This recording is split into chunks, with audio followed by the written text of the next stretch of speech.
B Siddhu PDSU రాష్ట్ర సహాయ కార్యదర్శి. నేడు ద్రాక్షారామ శైల ఐటీఐ కాలేజీలో సయ్యద్ భగత్ సింగ్ రాజ్గురు సుఖదేవ్ 94వ వర్ధంతి కార్యక్రమం నిర్వహిస్తున్నాం. మార్చి 23 నుంచి 30 వరకు కూడా భారత జాతీయ ఉద్యమ 20 కిశోరాలు, అమరవృత్తులు,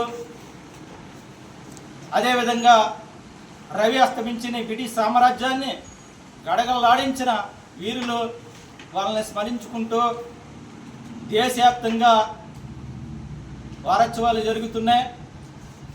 అందుకోసమే విద్యార్థుల యువకులు కూడా దేశభక్తి భావాల్ని పెంచుకోవాలా.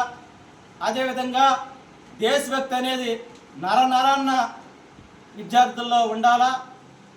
ఎందువల్లంటే దేశంలో ఫాసిజం పెరుగుతుంది, అదేవిధంగా దేశంలో సామ్రాజ్యవాదం పెరుగుతుంది, అదేవిధంగా నూతన జాతీయ విద్యా విధానం తీసుకొచ్చారో దాని వ్యతిరేకంగా విద్యార్థులు పోరాటం చేయాలా.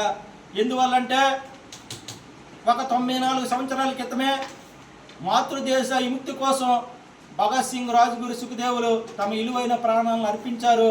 1931 మార్చి 23న బ్రిటిష్ ప్రభుత్వం ఉరితీసింది.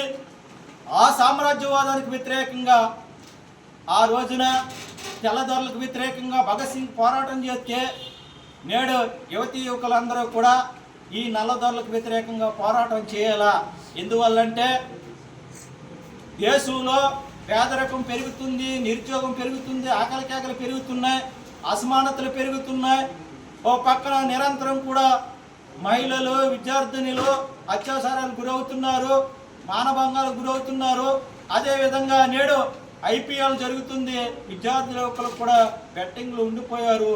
ఆ భావజాలంతో కాకుండా ఒక భగత్ సింగ్, రాజ్గురు సుఖదేవ్ లాంటి భావజాలాన్ని విద్యార్థులందరూ కూడా మరి అవలంబించాలా.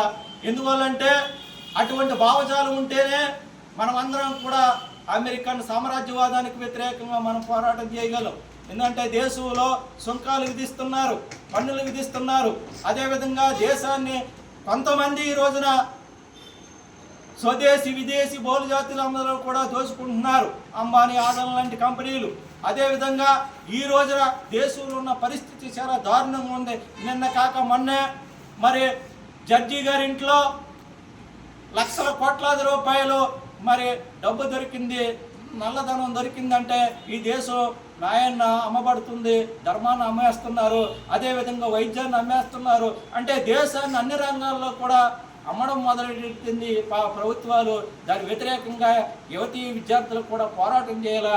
అందుకనే మరో స్వతంత్ర పోరాటం కోసం, స్వేచ్ఛ కోసం, సమానత్వం కోసం ఉద్యమించవలసిన అవసరం ఉందని మేము కోరుతున్నాం.